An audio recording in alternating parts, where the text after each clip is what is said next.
Do I have Sit down. Do I have the same rights? You want me to hold you in contempt? Sit down. In that blue chair. Alright guys, this one is an absolute heater. The judge in this clip is one of the most no-nonsense judges I've ever seen. He doesn't hold back at all and completely shuts down a sovereign citizen in a way that makes the tension almost jump off the screen. You can see her struggling to keep up, stumbling over her words as the judge stays firmly in control. It's honestly really entertaining to watch justice being handled like this.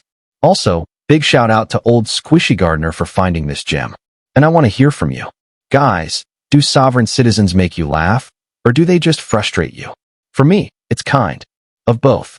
Let's dive right into this heated clip. I'm sorry. I'm just trying to get my stuff situated so it's ready here.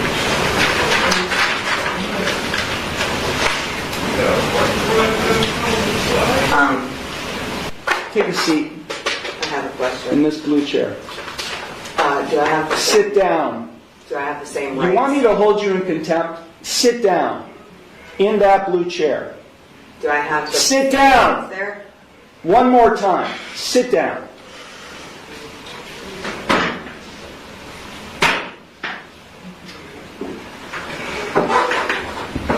Now you'll answer my questions.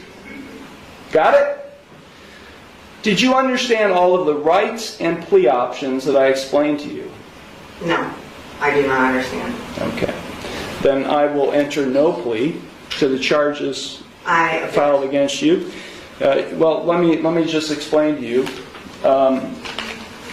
You are charged, and I do have a signature on the citation which shows you've been served. You are charged with one count of no operator's license, a minor misdemeanor subject to a maximum fine of $150 plus court costs.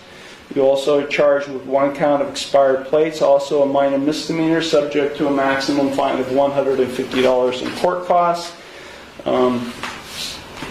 I will enter no plea to these charges against you. You already have a pending. You already have a pending. I object. What do you object, ma'am? Because I did not enter that plea. Okay, so you tell me how you would like to plead: guilty, not guilty, or no contest. First, I have to correct the standing, which is I am not the ens legis non begeer. I am the authorized agent to the decedent estate. I am coming in here as the settler, and I want to settle this case. I have sent in a paper that is my declaration and affidavit of what I want to do, which is to settle the case. I am willing to surrender the person to the court for mutual consideration. I do not want to continue doing this. I don't have anything to do with this. That paper that I signed, which is the summons, is signed v coatis, which is void contract, and I reserved all of my rights on there.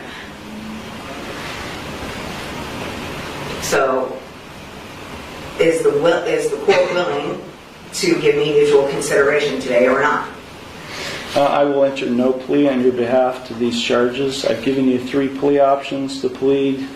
No, I do not recognize anyone in this court. Okay, well, I don't recognize you or the bailiff or anybody else in this court. I do not understand. I will set this case for a bench trial, and we'll get this set. I have the right to a trial by jury. Okay, no you don't, not in this case.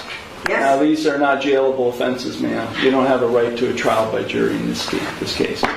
You already have a jury trial scheduled in another case, but then because you're facing jail time in that case. But in this case, you're not facing jail time, only a fine and court costs. Anything that is above $25 in a court of law has the right to a jury by trial, which is involuntary. Can't be violated, basically, is what it means. Alright, so the sovereign citizen in this case is claiming she has the right to a jury trial. But let's break that down. The Sixth Amendment does guarantee the right to a jury trial, but only in criminal cases, where jail time is a possibility. As the judge explained, that doesn't apply here. This situation involves things like driving without a license or valid plates, which are typically non-jailable offenses. So legally, A jury trial isn't even an option in this case. Honestly, she probably would have been better off just getting a lawyer. At the end of the day, she's most likely only facing fines, not jail time. But what do you guys think so far? Is the judge being fair, or is he coming off too harsh? Let me know in the comments. Let's continue. No, you don't. Yeah. We're going to set it for trial, and you're going to go to the clerk's window, and they're going to give you a trial date. Okay? So, Then I'm just going to surrender the person to the court because I'm not coming back. I don't know what that means. You do know what that means. I don't know what that means.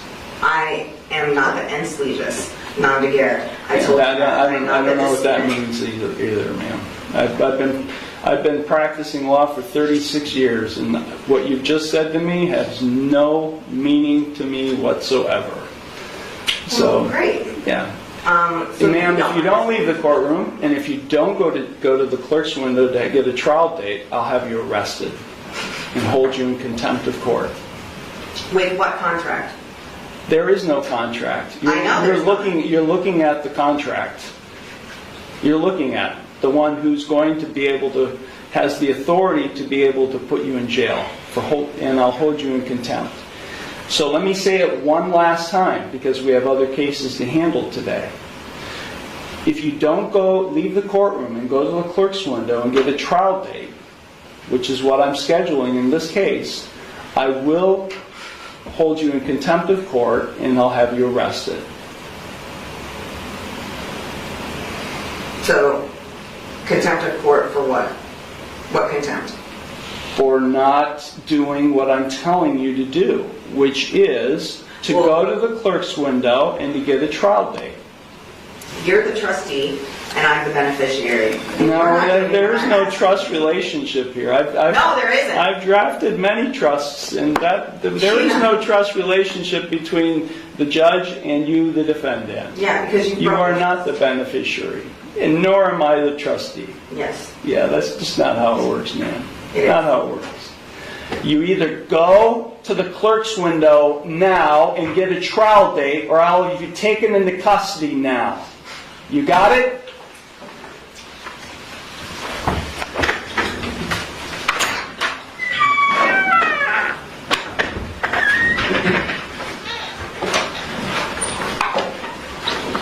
Is this your phone? Clip 3. Once again, huge thanks to old Squishy Gardner for this clip. It was seriously entertaining to watch. I really liked how the judge handled the situation. We need more judges like this, ones who aren't afraid to take control of the courtroom and shut down nonsense immediately. The defendant barely got a chance to go on long tangents, and honestly, that's probably for the best. Sovereign citizens often come in with these unusual arguments, acting like the law doesn't apply to them, but the judge made it clear right away that none of that would work. Here, bringing up contempt of court was a strong move. It sends a clear message that the courtroom isn't a place for games or scripted arguments. At the end of the day, there's no legal basis for sovereign citizen claims. Courts don't recognize any special exemption from the law, no matter how it's worded. What I really appreciated was how the judge maintained control the entire time. In some cases, judges let things drag on too long, but here, he kept everything focused and didn't allow the process to be derailed. That's exactly how situations like this should be handled. But I want to know what you guys think. Are sovereign citizens actually convinced by their own arguments, or are they just trying to avoid consequences? Maybe it's a mix of both. Either way, it definitely makes for some intense courtroom moments.